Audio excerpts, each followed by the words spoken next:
Everyone, thank you so much for joining, taking time out of your Tuesday night to listen to our presentation.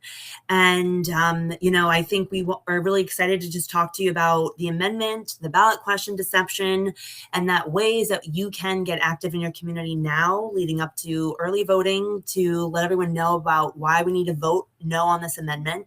But I'm so glad that Herb today joined with us as well to talk about this and give his insights. So this is our talk, Pro-Life People Power, how you can fight the Virginia Abortion Amendment. You don't need money, you don't need a campaign, you just need people. My name is Dana DiMattia. I am part of Virginia for Preborn Justice.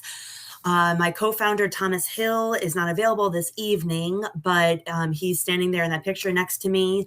And we have been traversing across Virginia for the last year and a half, just telling people about this abortion amendment. The reason that we created our group is because we found a lot of people that were pro-life that wanted to do more than just donate and vote. And when we told them about the amendment, they either heard about it but didn't know what to do about it, or they had never heard about it. And so we decided that we had to kind of work on organizing and educating and mobilizing our communities in Virginia.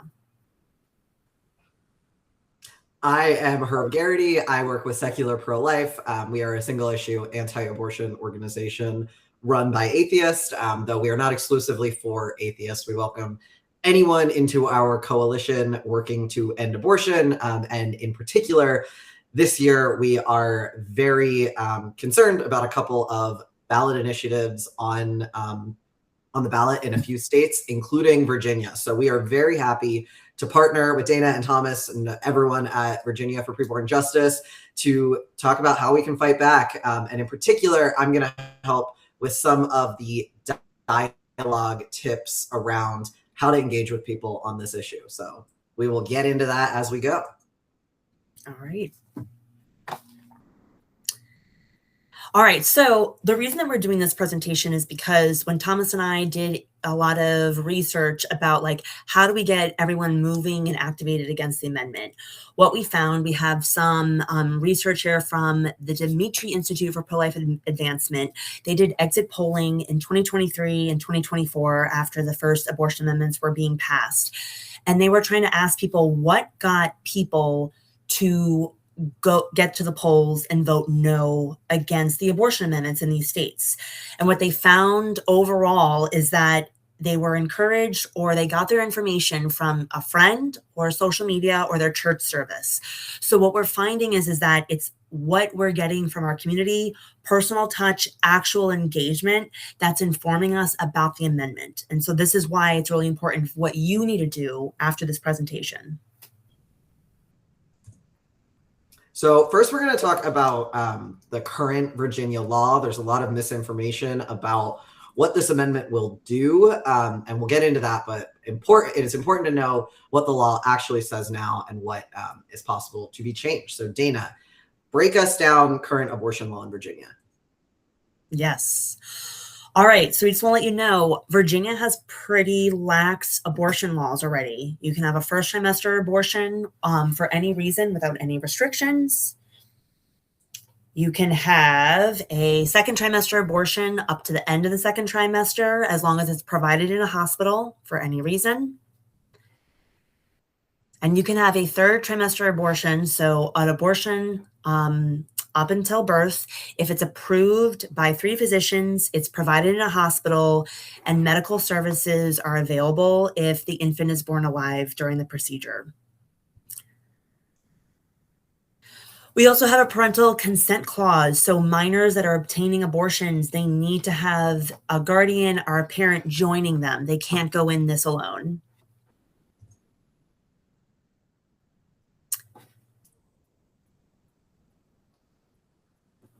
We also have a conscience clause. So medical professionals, if they do not want to participate in these procedures based on their moral, ethical, religious background, they can refuse and not face any loss of employment or any action against them for their decision.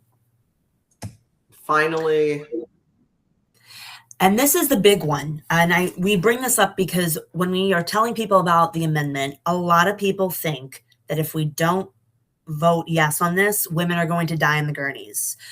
The state of Virginia allows abortions for women if there is medical necessity, if there is risk to their life, and they can still obtain abortions. So this idea that we don't have that already in our state is a myth. We allow a lot of abortion in this state already. It's very lax, the laws, and women will not be denied an abortion if their life is in danger. This is important for us to understand when we look at the abortion amendment and the ballot question language. But just so everyone knows, like, abortion in Virginia has actually increased since Dobbs. We've had 6 additional clinics that have, popped up.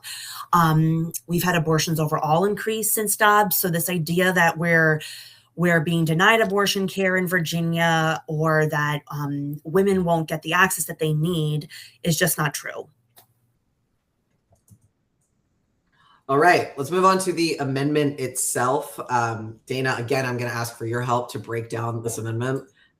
So here's the actual full text of the amendment. Can we go through all of these individual lines and break it down for us? Absolutely. So we have an amendment breakdown on our website, Virginia for Preborn Justice, which kind of underlines all the specific words that we need. We know there's a lot of words here. We're just going to zone in on some of these words that are important for us.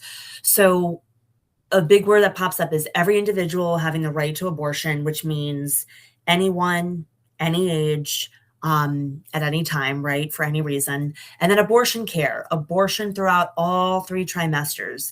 They want to put a lot of words in there that talk about other reproductive services, but the focus here and what they're trying to really reinforce is abortion up until birth.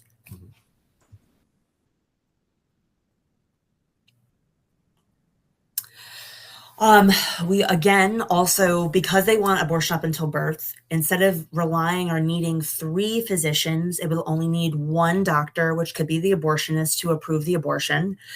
And the reasons for an abortion are a lot more vague and relaxed, right? So any physical or mental health condition can be used to justify the abortion.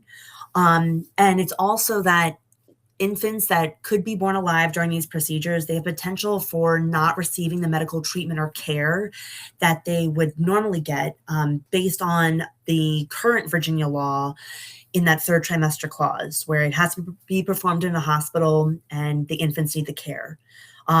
It's important to note this because when Thomas and I sat in on our sessions during the legislative session in 2025 and 2026, they were trying to add this into the amendment, that you would have an indication for, babies receiving care if they are born alive. And the Senate said, no, we don't need to do that. So that's important to note because this could potentially mean that we won't provide that for those babies.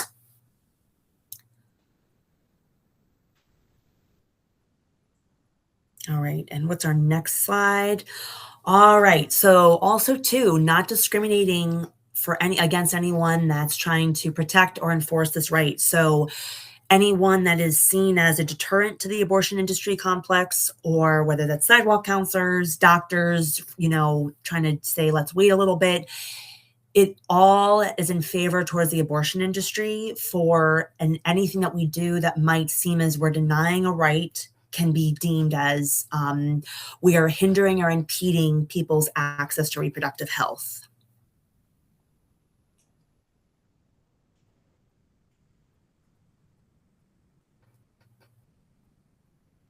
All right, the next breakdown. Again, we won't penalize, prosecute, or have anyone take adverse action against the individual that is participating in these abortions. So this could be that we're protecting abusers, traffickers, pedophiles, anyone that's bringing in minors or individuals without their consent to get abortions. It also won't allow for any recourse against the doctors that might participate in medical misconduct when they're hurting the women that are getting abortions, or if there's really bad complications. This also could mean too that doctors here that are sending abortion pills in states where there's not when there are abortion bans, they're not held accountable if women have those negative consequences from the abortion pill. So again, we're protecting abusers, people that are misusing abortion, and doctors from being held accountable.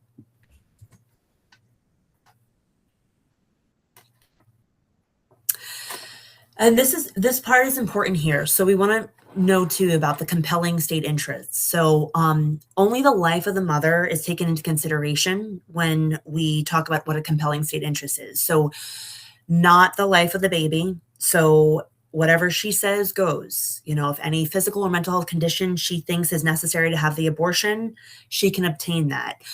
Even if the baby is healthy, if it's viable, it doesn't matter, right? The baby does not have a say. And we also have to remember too that this is seen as like, if again, anything is infringing on the individual's decision to make an abortion, to have an abortion, this will be seen as, again, an impediment to an impediment to her reproductive care. So that could be health and safety regulations. It could be things like, gestational bans or wait periods. Even if a doctor is saying like, it's not necessary, you don't need to do this, that can still be seen as it doesn't matter. The life of the mother is the only state interest, and no one can override her decision making.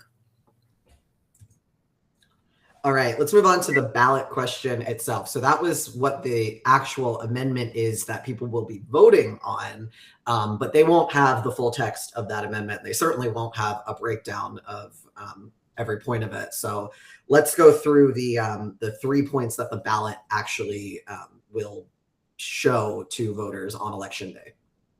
Yes, and thank you, Herb, for saying that, because a lot of the times people won't know what the amendment is. So there's a lot of text with that amendment you can see, but when we look at this ballot question, it is totally different than what the amendment actually means. So there's lots of words here. We're focusing in on the word abortion, but I also want us to focus on the word freedom. So freedom, again, means there's going to be no limits to abortion. It's anytime, by anyone, for anyone, and for any reason. And that's what we have to remember, what freedom to abortion access means when we look at this question. All right, and the next point is protecting anyone from being punished for these decisions. So protection meaning no oversight, right? No oversight for doctors that are with medical misconduct, no oversight for health inspections, anything that could keep any of these institutions of the clinic safe, or keeping up with standard practices of care. So again, we're having freedom of abortion up until birth, and then no protection or oversight or inspection with these procedures. I'll also add here that it's clarifying that if this passes, then it will protect the patients, the woman, from being punished for reproductive decisions, including abortion. And it's important to clarify that no pro-life laws in America or in Virginia do punish women for these decisions. So I fear people reading this question who think, well, I don't think that women should go to jail if they get an abortion. They'll read this and think that because they think that means they must vote yes on this amendment. But it's important to remind people what the law actually currently is in Virginia, that thus far there's been no laws introduced in Virginia to change that. And what's at issue here are whether doctors should be permitted to perform these late-term, post-viability, elective abortions in abortion clinics with only minimal health restrictions. Thank you for that, Herb. That's a really good point. All right, and the last point to the ballot question is allowing restrictions on access to the abortion during the third trimester. So when people read that, they think, oh, of course, like we have to say yes to this amendment because women will die and there'll be all these other medical reasons why they need an abortion. And if I don't vote yes, then women are going to die in the gurneys and those abortions can't take place. But what that really means is strict scrutiny, right? So anything that will come to the courts if it will be held up in the court, will be seen as unconstitutional. So our concern is that the amendment is broad, has broad and vague language that's way more extreme than the Virginia law. We already allow abortion up until birth. We just have some restrictions. And we have the medical necessity clause, we have a parental consent clause. But when you read the ballot question, it looks like if we don't vote yes on this, then women will die in gurneys, and then people can't get access to their abortions. And we know that that will take away parental consent. It will take away medical conscience clause. It could, if it's challenged in the courts, and it could potentially take away the care for infants that could be born alive in later abortions. All right, so now we're going to move on to responsive dialogue. This is for, now that you have all that info, what to actually say when you get into these conversations, and in particular, how to respond to some of the claims that people are making about this amendment. Although most of what I'm about to talk about is relevant to any state that is thinking about expanding abortion in this way, and basically just the way that we talk about late term, later abortion in America, and the truth behind some of the popular claims that you hear. So the number one claim that you hear about later abortion, because again, that is what it is at issue. Already there is basically unrestricted elective abortion in the first 2 trimesters. This amendment is only going to change the status of abortion in the 3rd trimester. And so when we're talking about children at that point, we are talking about children who are old enough to survive outside the womb. And most people are against elective procedures that end the lives of those children. And so they rely on a couple of talking points. Here are 2 that are, it's interesting to me that they say both of these with a straight face, because they do in fact contradict each other. But the first one, that only 1.3% of abortions take place at or after 21 weeks. That's not an issue right now, though that number is arrived at in an interesting way. And you can find more information about that at secularprolife.org/later abortion, but that's not what we're focusing on now. The secondary claim that the majority of those are conducted because the fetus has severe birth defects. The claim that's made often alongside that, even though it contradicts it, is that the majority of those abortions are performed because of tremendous dangers posed to the health of the woman, so of the mother. That's what Dana was alluding to with the emergency care clause that already exists in Virginia. So it's important to know that when people make either or both of these claims, that there is no quantifiable data to support these ideas. We use the term medically necessary. When we say that, we're referring to basically anything other than an elective abortion. So that could include either the risk to the pregnant person's health or life, but also some people would consider abortions because of fatal fetal anomaly or any diagnosis of a medical condition in an unborn child as a medical necessity. Even counting non-fatal fetal anomalies, it's still true that there is no quantifiable data to support the idea that all or most later abortions that happen in America are for either of those reasons. So you don't have to take my word for it. You can take some of the most established and respected pro-abortion researchers out there. They did a study to figure out the truth behind that claim, what the reasons are that most people seeking later abortions are doing it for. And they came to that same conclusion, that it is not for fetal anomaly or life endangerment. You can also look at one of my favorite pro-abortion websites, whonotwhen.com. They are a very, very pro-abortion organization that is specifically seeking to normalize elective later abortions. And they're doing that in part by sharing this research, trying to correct the record from more moderate pro-choice people who believe that it's only possible or it's only ever done to get a later abortion in these extreme medical circumstances. They point to the research that states that the actual most common reason why people choose to get a later abortion as opposed to an earlier abortion is simply that the pregnancy was discovered later. Often when you hear people talk about later abortion, people who haven't looked into the research, they understand that most people are intuitively horrified at the idea of end pregnancy after the child is already old enough to survive outside the womb. If that's a totally healthy pregnancy, the baby developing normally, with a woman who does not have a complex health risk associated with the pregnancy. They recognize that seems insane that anyone would do that. And so you'll often see them say, no one wakes up and decides to get an 8-month abortion, or no one just willy-nilly goes and gets a later in pregnancy abortion. And we don't disagree with that. I don't think that anyone, for the most part, is waking up and seeking that an abortion at that stage. But the reality is that people end up waiting, or something in their life occurs that changes. They get new information, which can include the health of the fetus, but it can also just be significant change in finances or the relationship with their partner. But again, most common is that they simply found out about the pregnancy later. Sometimes they have to travel to get the abortion, and so it pushes it later. But those are the reasons why they got a later abortion as opposed to an earlier abortion. Again, the data showed that the primary reason for the abortion, not when, were for the same reasons as people get earlier abortions: social, financial, etc. And that the idea that they're only for these extreme medical circumstances is just not backed up by any research.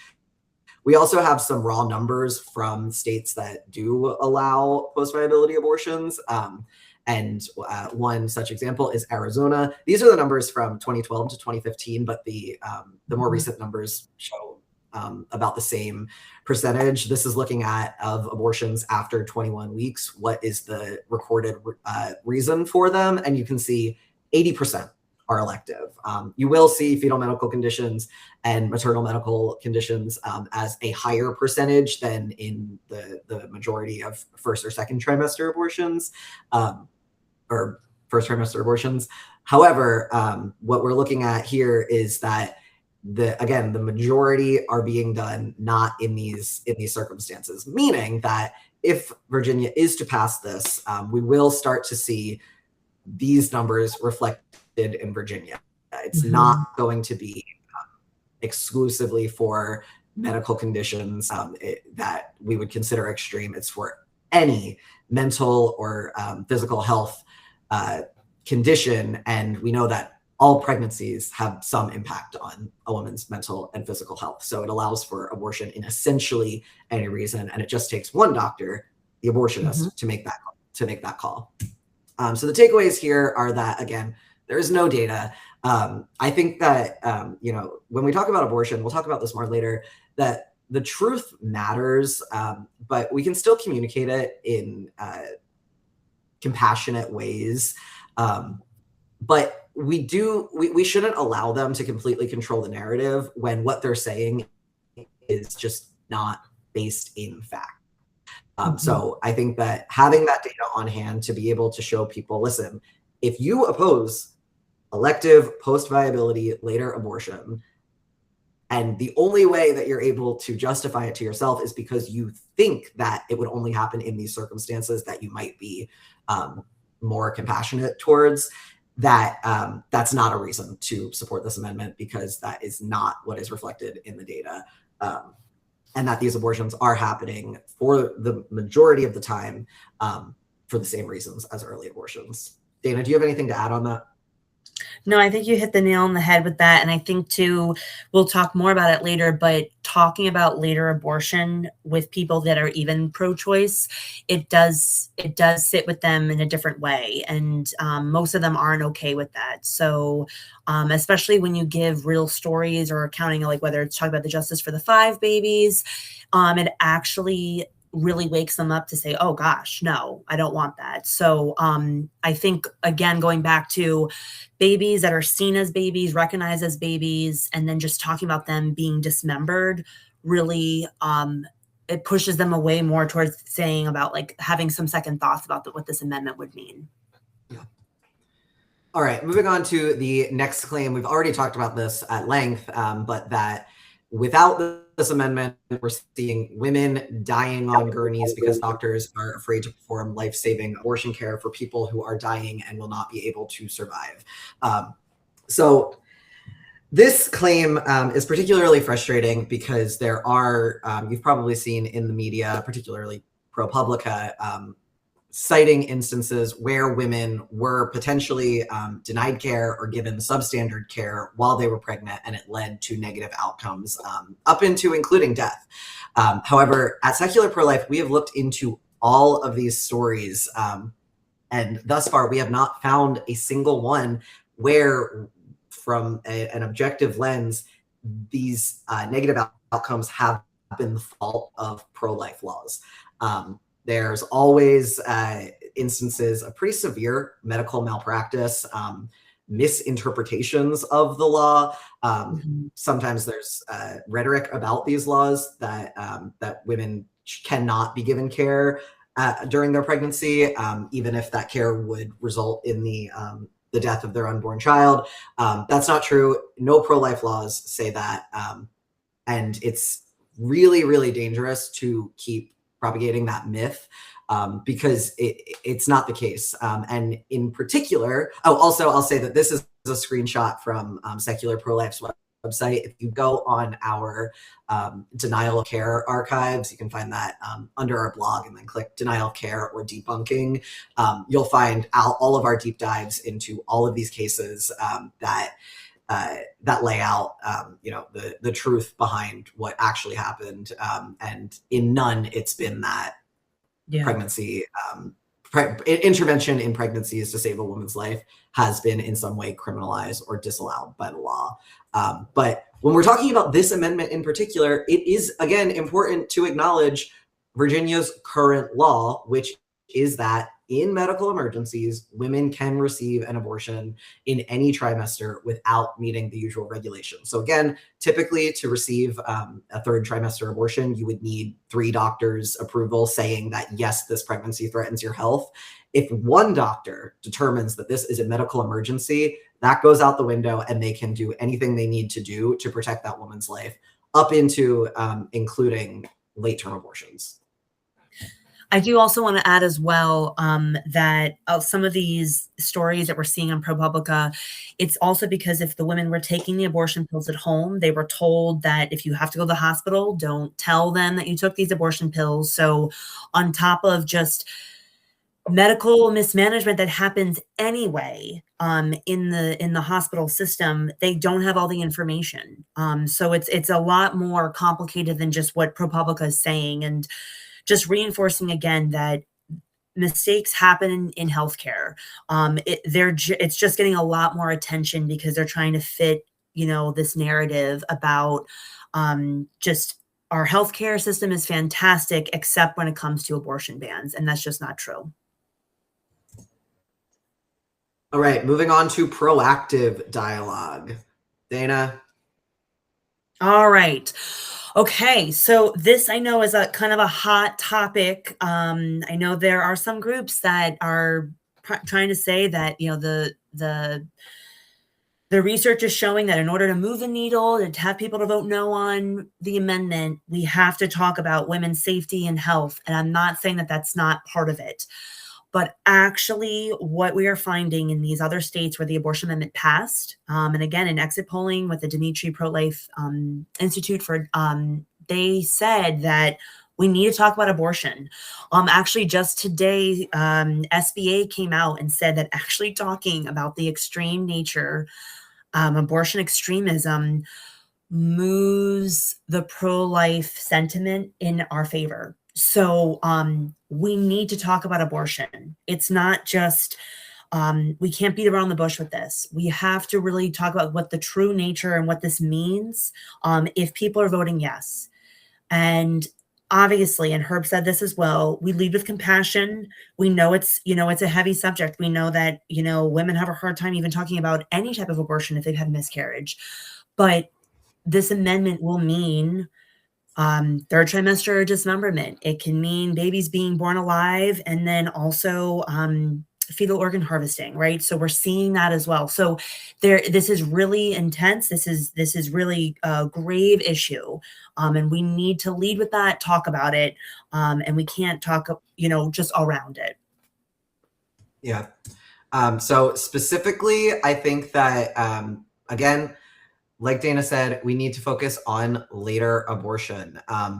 This is, I think, a useful strategy because, well, one, that's what the amendment's about. So it's the truthful framing of this issue, but also because the data shows that we actually don't need to spend a lot of time trying to convince people to be against elective abortion after viability. This is some data from one of the latest Marist polls about abortion sentiment, and you can see that overall only 22% of Americans said that they believe that abortion should be available at any point during pregnancy. Among independents, it's only 12% that believe that, and that is what this amendment is going to do. So I don't really think that we need to spend a whole lot of time trying to convince people to be against late-term abortion. We just need to reveal to them the reality of what this amendment has the potential to do and tell them, listen, I'm not even trying to convert you totally into being pro-life right now. Like, obviously, I would like for everyone in Virginia and everyone everywhere to be pro-life. But in order to vote for or against this amendment, it's really not a question of, are you pro-life or pro-choice? That's what the other side wants to frame it as. That's what their messaging is. Their messaging is all vague, pro-choice, keep the government out of healthcare messaging, because they don't want to talk about the issue really at hand, which is the unpopular nature of elective later abortion. So we should lead with that. We should reveal the truth about what later abortion is, why it happens, when it happens, and the reality that if this is to pass, Virginia will become a destination state for later abortion, which most Virginians do not want. And I will add that to that as well. When I go out in the community and talk about that, again, just reinforcing, if you say no to this amendment, you're not banning abortion in the state of Virginia. Abortion, we have really lax Virginian laws. And I know I keep repeating that, but I'm just saying that voting no does not mean it's a ban on abortion. It just means we're not allowing later abortion without any restrictions. And that some people that we've met that are pro-choice, they'll say, well, I'm against that. And that's exactly what we want. We're not here to make them pro-life, like Herb said, but we're also not telling them that this will violate their conscience and that they're denying, abortion access in Virginia. Yeah. Next up, we've seen the data suggests that parental consent moves the needle on this issue. Right now, Virginia does have parental consent, and when you talk to parents about them, that is a popular sentiment that if abortion is to be legal for minors, that parents should be involved in the decision. I have, though, spoken to a lot of younger people on college campuses, et cetera, that when you tell them about parental consent, they say, "Oh, good, I'm pro-choice. I don't want parents to get in the way of minors seeking abortion." But I still think on that, it's worth educating them about some of the positives of parental consent, even if you are generally pro-choice. And that's because it provides a check and balance against potential abuse of young girls. So the data shows that the majority of teenage girls that get pregnant, of underage girls that get pregnant, the father of that child is an adult. They're over 18. And a lot of those situations are abusive. And so with parental consent, if there is a situation happening that perhaps is not good for the teen girl and a pregnancy occurs, telling her parent might provide some level of safety. It might bring attention an issue that was being swept under the rug before, and then with an abortion can even more easily be swept under the rug. Of course, people will sometimes say, well, sometimes the parents are the problem. And there are some horrific parents who are doing some horrific things to their children. And in those cases, parental consent also matters, because Virginia currently has in the parental consent clause, they have judicial bypass. And so if there is a situation that is genuinely unsafe for that girl to tell her parents, including that the family is part of the problem, she then has to go to a judge, and then the judge is going to look into, is this girl in a safe home? Is this abortion going to contribute to and cover up this abuse, or is this statute of parental consent or judicial bypass going to provide a check and balance against potential abuse? Dana, do you have anything to add on that? Nope. That was perfect. Cool. And then finally, on taxpayer-funded abortion. So we know that the language in this amendment says that abortion is a fundamental right. Reproductive health care is a fundamental right. Usually, once constitutions start saying that, the next step is, well, fundamental rights should be taxpayer-funded. Dana, explain what happened in Maryland when they passed a similar amendment. Yeah, so Maryland, the amendment passed in November of 2024, and about 6 months later, they were already working on taxpayer funding to fund the abortions in the state of Maryland. So it was an immediate turnaround. It was less than a year. And this also happened in New York as well. So again, we're not speculating. These are actual instances that are happening where these amendments pass in the fall, and then in under a year, by the summer of next year, we've got taxpayers funding abortions where this money could actually go more to life-affirming measures instead of just more killing. Yeah. Including taxpayer-funded abortion for people from out of state. Again, when you legalize later abortion for non-emergency reasons, then your state becomes a destination state. People travel to your state in order to seek the so-called care, and as a result, that causes more need for, or perceived need for, these clinics that operate just to perform later abortions. And most Virginians do not want their taxpayers funding that kind of operation. And I will say that too, when we're out doing outreach in these clinics in Virginia, especially right on the border, we're seeing cars from out of state. We're seeing them from West Virginia, North Carolina, Tennessee, Florida. So it's already starting now, and the amendment hasn't even passed. And that's, just summarizing the takeaways. We know even people that are pro-choice, don't support later abortion. We don't want parental consent to be removed, because parental consent is supposed to do its job to protect minors from being abused and coerced. And taxpayer money could be going towards actual life-affirming, family-centered values that would support, pregnant, moms, crisis pregnancies, all the conditions that lead people to abortion and have them become abortion vulnerable. But if we have this amendment passed, we know it's abortion up until birth, parental consent removed, and taxpayer funding for abortions. Okay, moving on to what we can do about this. How can we in our communities in Virginia work to prevent this? Now that we know the facts, we know how to talk about it, where can we go to talk about it? What can we do? So think about it. Dana? Yes. All right. So all of these ways that we've decided to talk about, we want you to try to think if you want to put anything in the chat box. If anything has popped up, if you've tried anything so far leading up to the amendment or this fall, we'd love to hear it. Thomas and I have had some really good ideas from other people that we never even thought of.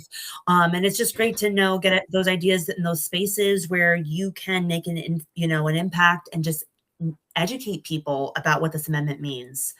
But if there's nothing that comes to mind, these are all the places that the three of us, Thomas, Herb, and I, have done to fight against the abortion industry and to let people know about abortion.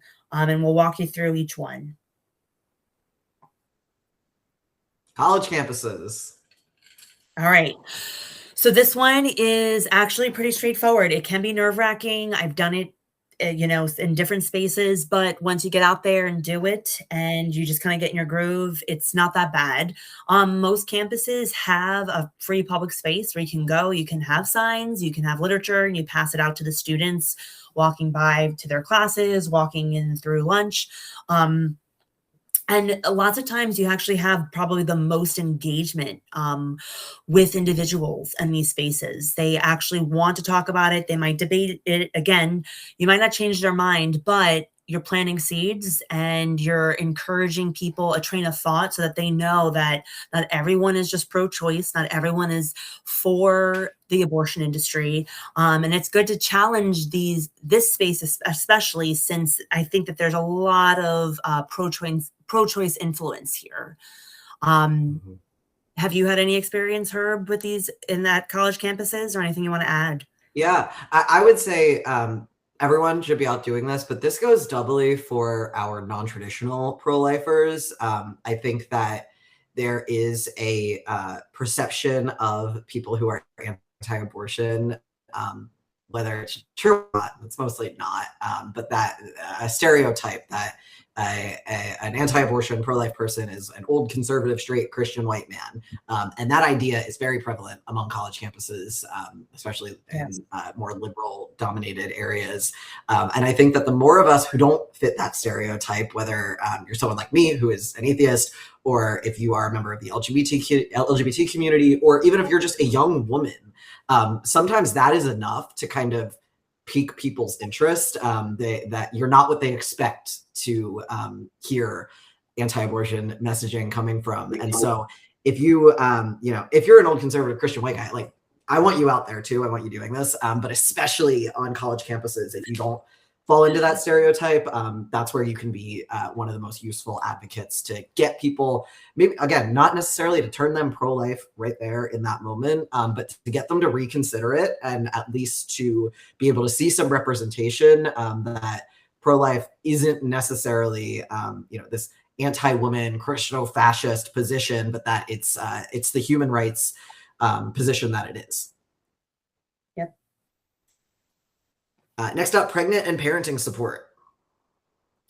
All right. So this can look like kind of what we've been doing the last year, which we love. It's the Repro Share Fairs. So we go into public spaces again, whether it's a park, whether it's by a bus stop, on a sidewalk. Herb and I did one where we were right across the street from a soup kitchen. And we just lay out our table. We have a bunch of supplies like pregnancy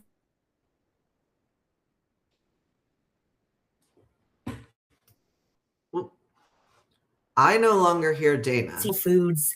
And we also have that area like a pregnancy resource center information, just so that if women do come, if families come, we can pass that out to them. I really love this because this is actually one of the ways that we're in the community and we're not demonized. People talk with us. They hear our stance. There's a built up trust. There's one that we do in Northern Virginia that we've done for several months in a row, and it's great because it's a way to like get to know your community. They see your face, you're a familiar face, and then that might build up that trust to reach out to you when there is an abortion vulnerable situation. We've had some people approach us and just say, I'm getting this stuff because my neighbor is pregnant. I'm getting the stuff because I'm worried that maybe someone in my neighborhood that's might get an abortion. Or there's some people that are just like, hey, I need help with rent. I need help with these issues as well. And I'm pregnant. What do I do? It's just a way, it's kind of like a way for us to be in the community so that we don't want abortion to be a default answer to any situation that might lead to an abortion. We want people to think that there are people out here that care, that want to show up, and that will support them through their pregnancy. Places of worship. All right. So we've also done this one a lot. I have had some success where I can go inside the church. We can do trainings. We can talk about the abortion amendment. After a service, if you don't want to have an actual talk, you could talk to your priest, your pastor. Sometimes they'll let you put literature and information at the back of the church so that people know about the amendment. If you want any of our information, you can print it out on our website for free. But hey, sometimes you can't get into the church. They want nothing to do with it. And I always like to tell people, challenge that church, especially if they're supposed to have a pro-life stance. Hold out signs. Sometimes we do victim imagery or hold out the literature so that when people are coming in and out of their services, they get that information in their hands. One church was very gracious to us, but at the end of their service, I was allowed to hit up all of the cars as they were going out and leaving. And I got information about the amendment into about, I would say, 50 or 60 cars' hands. So it's a really effective way. It's a place where you probably will have an ally that shares this value. But it's important for, again, them to know about the amendment, because sometimes they don't know about it at all. And this is one of those places you can influence quite easily. Mm-hmm.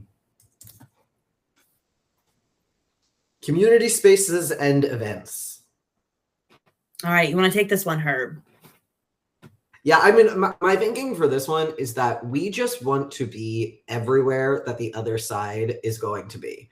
You know, they are organized. They have people at farmers markets and art events and just events throughout the community. So anywhere that it's appropriate to have a little table, or even just to be handing out pamphlets and having conversation, we need to be there as well to set the record straight and to share the information that we have about this and to dialogue with people about the amendment. So I mentioned farmers markets, community events, block parties, really anywhere that you will find members of the community, people who are registered to vote, and get information into their hands. Yes. Do you have anything more specific to add? We've done town hall meetings as well, like your city council meetings. I think it's just good to show up so that, again, like Herb said, we need to have a presence so that not everyone just assumes that everyone thinks like them about this issue.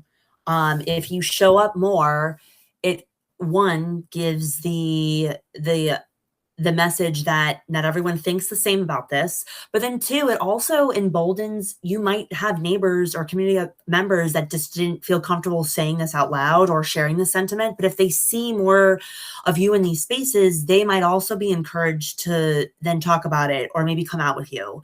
I'm sure, Herb, you've met, when we go out into like college campuses or even the farmers markets, people will walk by and say like, I'm reticent to talk about this or share this with anyone because everyone here is so pro-choice, but thank you so much for being out here. And there are people that think that way. We just have to be bold and remind them that it's important to speak up for the babies. So there's a value in your presence, even if you do it once a month, even if you do it an hour a week, don't minimize your efforts. I agree.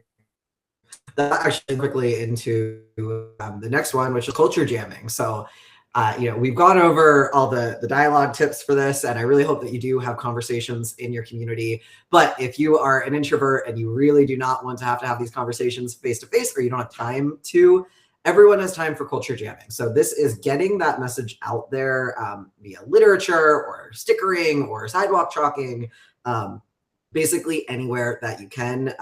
This is great for communities, college campuses often, but also just local libraries or coffee shops will have literature boards or tables that people in the community can put information on, and you can put information on the amendment there, which, by the way, they have on Virginia for Preborn Justice's website. Also, there's info cards that you can get from other pro-life groups in Virginia about this amendment. You can order them.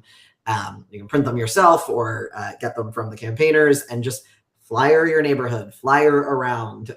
Again, like Dana said, we want it to be visible in the community. We want to normalize this position.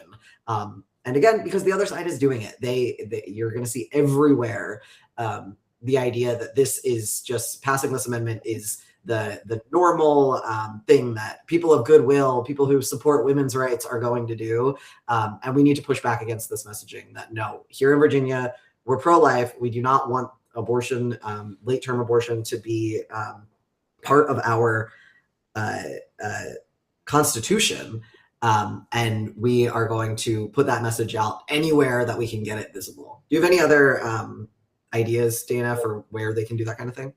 Yeah, I do. I love me a good like community library box. I love putting stuff in there Mhm. all the time because Oh yeah, people, like a little free library. yes, yes, they always have stuff there. They have books there. I always slip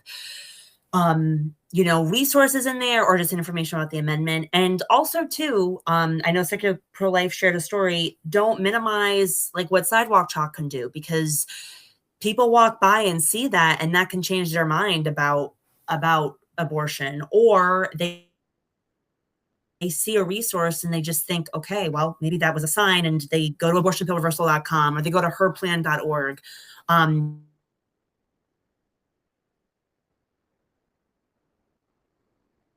Still shows, like Herb said, that there's more of us out there.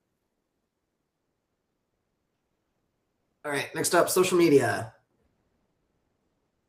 Okay, social media, this is really a big one. This one anyone can do, and it's the easiest thing that you could do starting 2 minutes after this thing ends.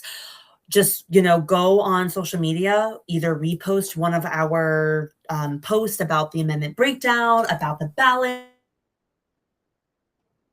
If you want to get on there and you want to make a little story and just say, hey, this is why I'm against this amendment. Either you're post abortive, or we've met people that there were survivors of abortion, or, they were told to have an abortion and their baby was born, and they would say, how could I ever think to end my baby's life?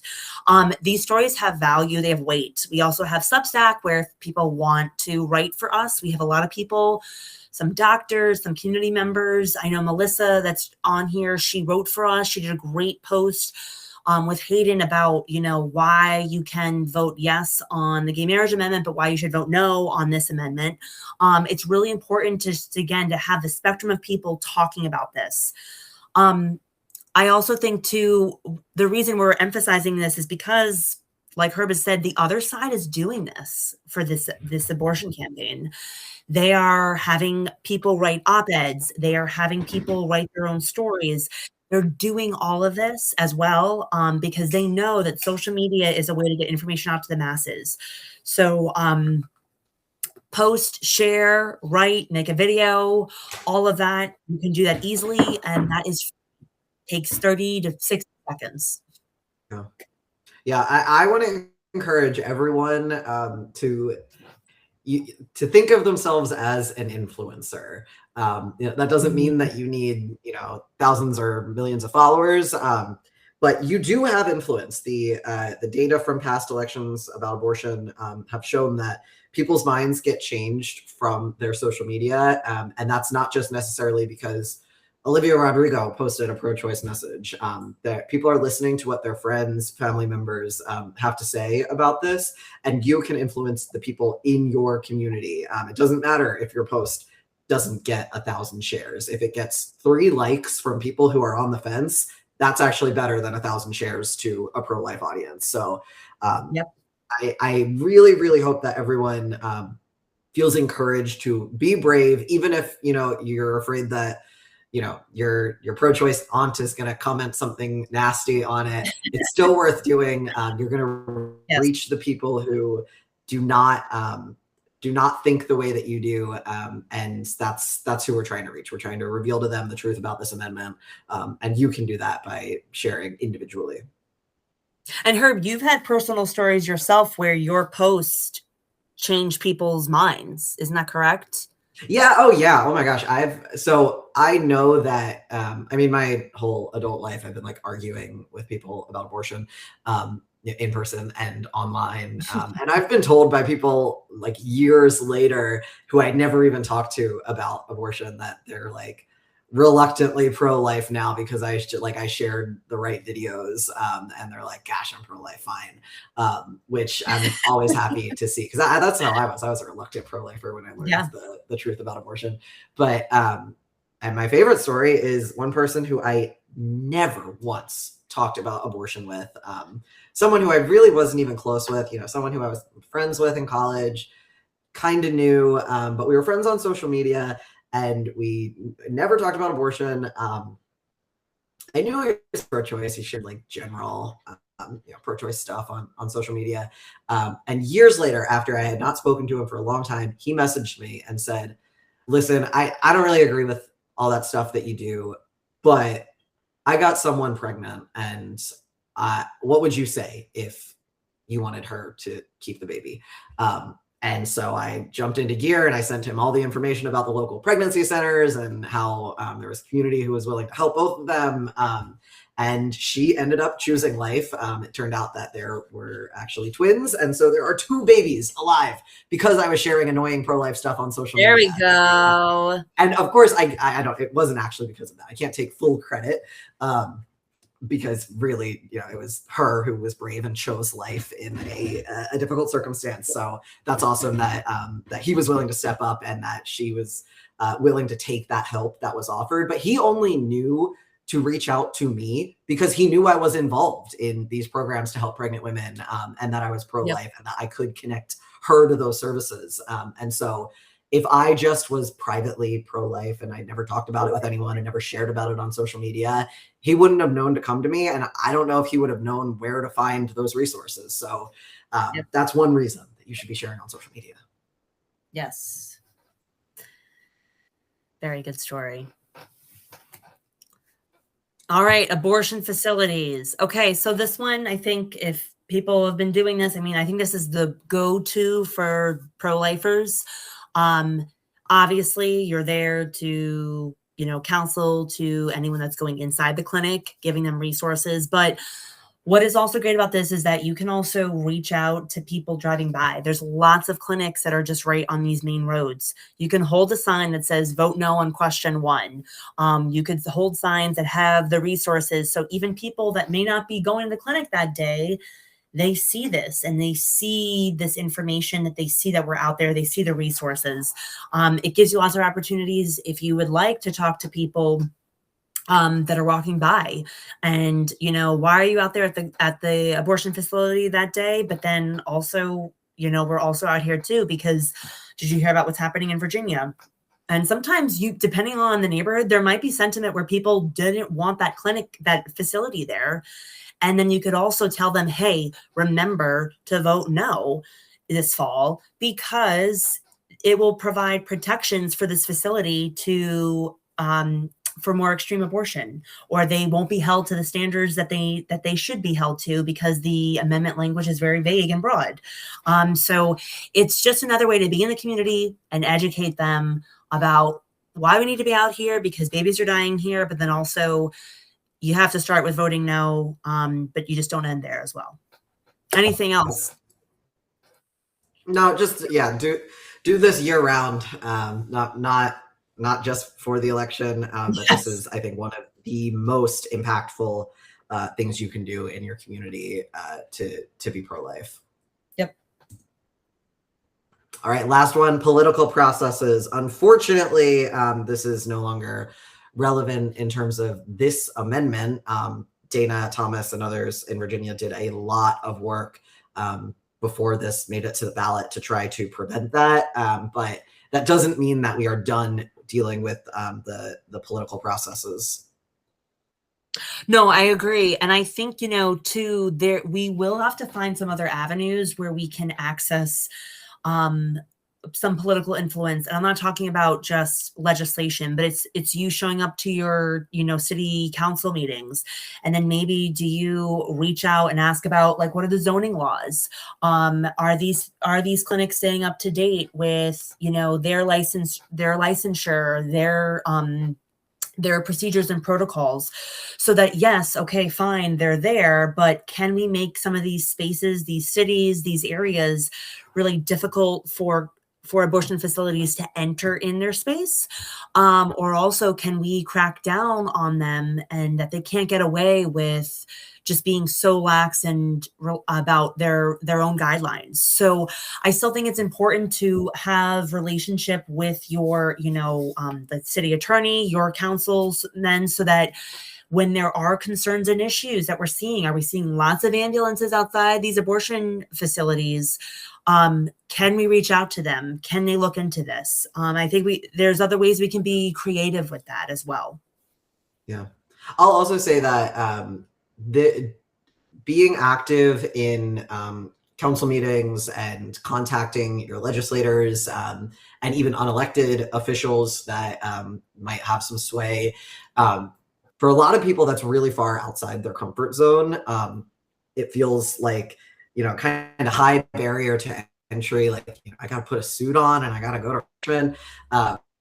And I also don't love doing it all the time. But that actually works in our favor because the other side also doesn't like to do it. No one likes to show up at these council meetings. And so I encourage you to be brave and do it because for that reason that a lot of times there's no one there representing any opinion. And when you can be there, if you can organize pro-lifers to show up, to show people care about this, from this position, and we want you to do something about it. We elected you. It makes it easier to get other people to come. And if you're there, that's who they're going to listen to. The worst case scenario is when they mobilize and they show up and then we are totally unrepresented. And that means the babies are unrepresented. So they can't, fetuses can't put on a little suit and go to Congress, but you can. So you got to do it for them. Right. Just hold a little discomfort for them, for the amount of discomfort that they feel. But, Thomas Hill, there was a zoning law council meeting in Lynchburg, and there was a great response. There was so many people there that spoke out, including Beth from Rehumanize, and it really made an impact. And our friend Dennis, who is a pro-life psychiatrist, he has said too, he said, if politicians or lawmakers or anyone, if they even receive 12 emails about something, it puts it on their radar. So don't minimize the impact of a call, an email that you can have. Because, these little things, make a difference. They make an impact. Yeah. All right. The takeaways. So there's lots of ways to get involved. We just went through a whole bunch. You could do it people facing, behind the scenes. But what we're asking is, leading up to the election, at least you need to be doing at least one of these things a month or a week. Whether it's dropping literature, culture jamming, posting something on social media, whether it's just passing out literature at your church or another community space. What we're asking is, we need to do more than just vote no and then just keep our no to ourselves at the ballot box. Bring a friend, tell them why they need to vote no, but then also we're doing all of these things as well, because this goes beyond the amendment. It goes beyond the election outcome. These things are still important strategies and ways to connect with the community and build up a pro-life sentiment, and also push against the abortion industry complex and the propaganda that they've unfortunately mainstreamed in our society. So get started practicing now, because we have a long road to keep doing it, even after November. Anything else, Herb, that you want to add? Nope. Just that I'm grateful for you and Thomas and everyone else who is trying to make a dent in this, because we still have time. Also, I will say, you said November, that's when the election is, but actually early voting starts sooner than that, like less than a month now. September 18th. Yes. Yeah. Yep. So the election starts September 18th. So we want to make sure that, first of all, pro-lifers know that this is on the ballot, and that if they are voting early, they need to know this now. So we have less time than it feels like. Yes. Agreed.